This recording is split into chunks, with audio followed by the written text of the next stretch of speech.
when I looked at CKOP and the areas, the three things in CKOP, I could identify with all of them. You know, I engage with all of those issues. So I'm going to, first of all, talk about what some of my concerns are, just very briefly, in terms of the way that research is going.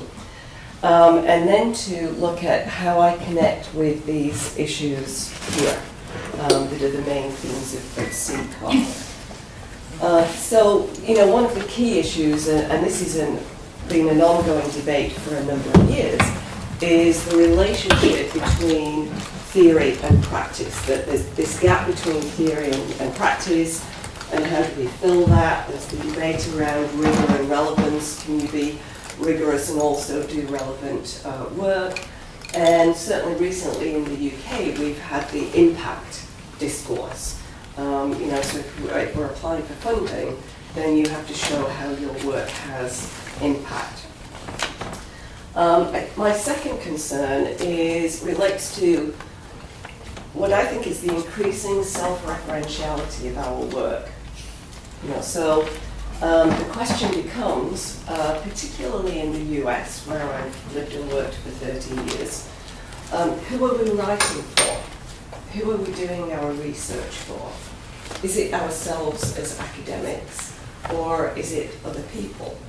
And certainly, you know, you read a lot of the top journals, you know, AMR, AMJ, you know, I write about Leadership Quarterly, and, you know, you wonder, okay, a practitioner's going to read these, you know, what use is the theory and the knowledge that they're developing? My third concern is what Peter Berger and Lutman called methodological fetishism. And he was talking about sociology, but I think the same applies to organization studies. And that is that we become more and more concerned with developing increasingly sophisticated research methods, usually quantitative, at the expense of saying something important. So he talks about how, you know, the methods become more sophisticated, the content becomes more trivial. And certainly when you're publishing, you know, the reviewers focus on the methodological aspect rather than, you know, the contribution. So that's another problem. And then the fourth and final problem that I want to mention is this issue of moral neutrality.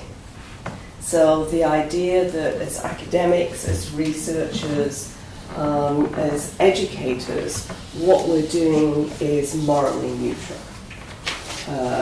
When if we think about what we're doing, actually it's ideologically infused.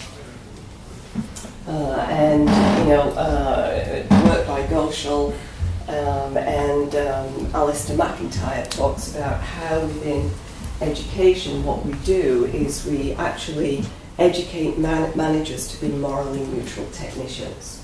You know, we focus on techniques and don't engage them in moral debate. So what I've been involved in for 20 odd years is rethinking the nature of knowledge and theory.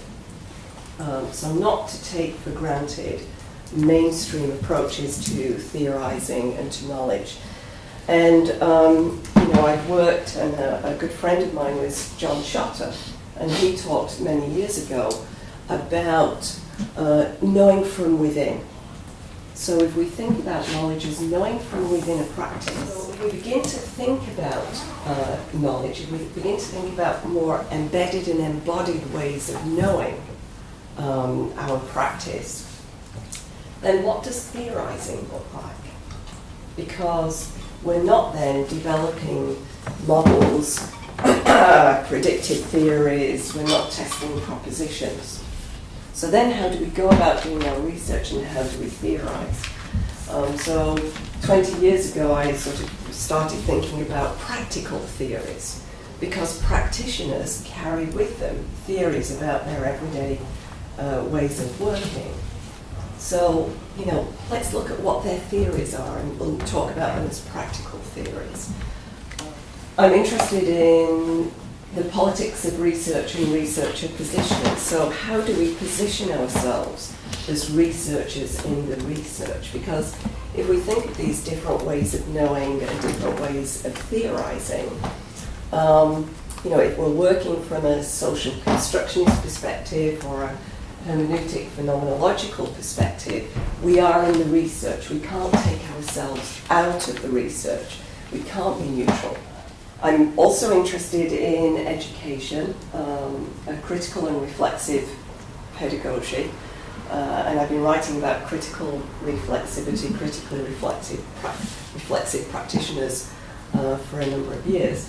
But how do we actually do that when we're teaching? So whether I'm teaching undergrads, executive MBAs, PhD students, the underlying theme of whatever it is that I'm teaching is about becoming more critical about what we're doing and also being reflexive.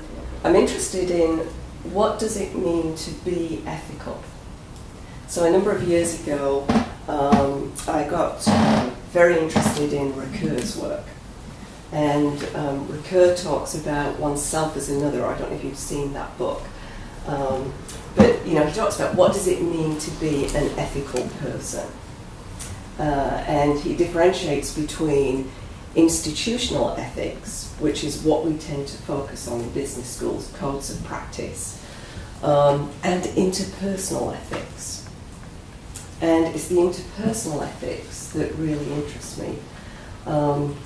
So this is the relational aspect of my work. So when Matthew and I wrote the relational leadership paper, we identified this notion of relational integrity, which we said is about treating people as human beings, not human assets or human resources.